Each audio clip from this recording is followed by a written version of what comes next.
बाकी रक्षा करी, बा मेरी किसी प्रकार भी पूजा करी तो मेरा भगत हो गया बिन, तो फिर मैं किसी प्रकार मेरा भगत ने बचा सकूं, चाहे मैं छल करूं या कपट करूं, पाप के लिए मैं कुछ भी कर सकूं, धर्म के लिए भी कुछ भी कर सकूं। तो ऋषि ने पूछा सूत जी पूर्व काल में किसने इस उत्तम शिवरात्रि का व्रत पालन किया था, और अनजान में भी इस व्रत का पालन करके किसने कौन सा फल प्राप्त किया, माने इसी बात बताओ नहीं। अब शिवरात्रि जी की मनाई जावे है, इमा कोई शो बताओ जिको है जिको जमा की कोनी और वो तिरक्यो इसो आदमी बताओ। तो सूत जी कहने लगे अब तुम सब लोग सुनो, मैं इस विषय में एक थने इतिहास सुनाऊं। वो इतिहास सारे पापा को नाश करने वालों है और सारे दुखा ने निवृत्ति करने वालों है और मोक्ष ने देने वालों है, पर मैं ध्यान से सुनो। क्या बताओ तो क्या पहले की बात है, किसी वन में एक भील रहता था। अभी ध्यान ना क्यों, बिल्कुल कथा पूरी की पूरी याद आ जाएगी थारी आराम से। किसी वन में एक भील रहता था जिसका नाम था गुरु ध्रुव।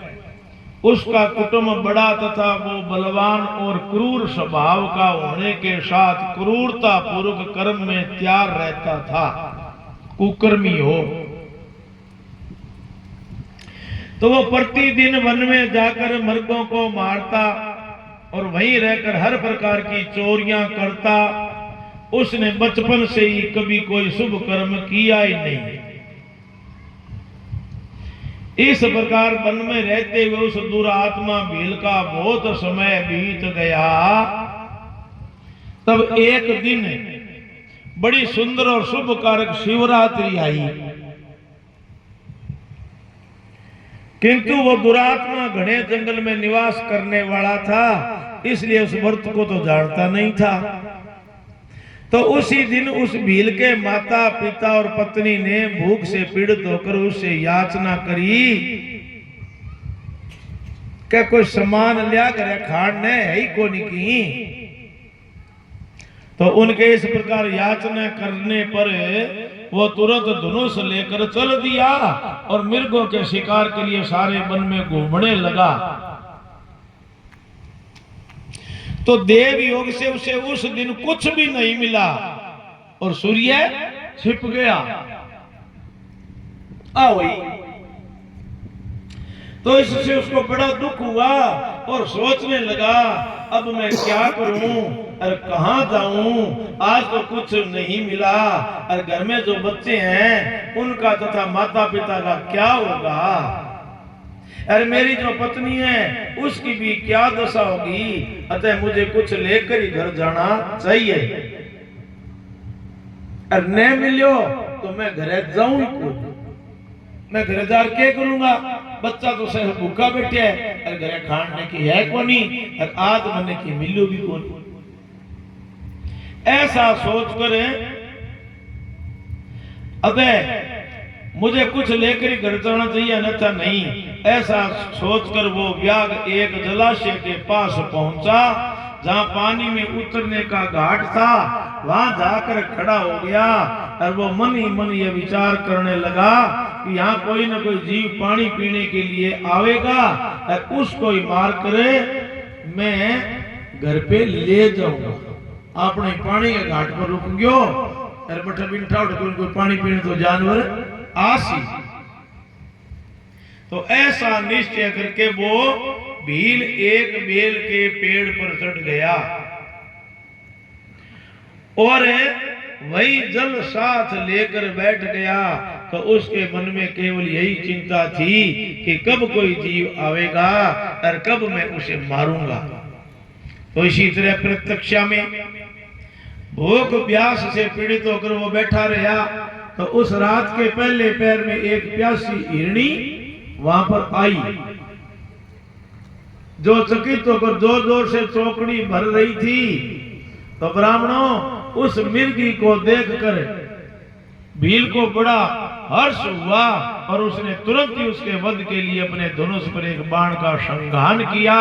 ऐसे करते हुए उसके हाथ के धक्के से थोड़ा सा जड़े और बिल्वपत्र नीचे गिर पड़ा। तो उस पेड़ के नीचे शिवलिंग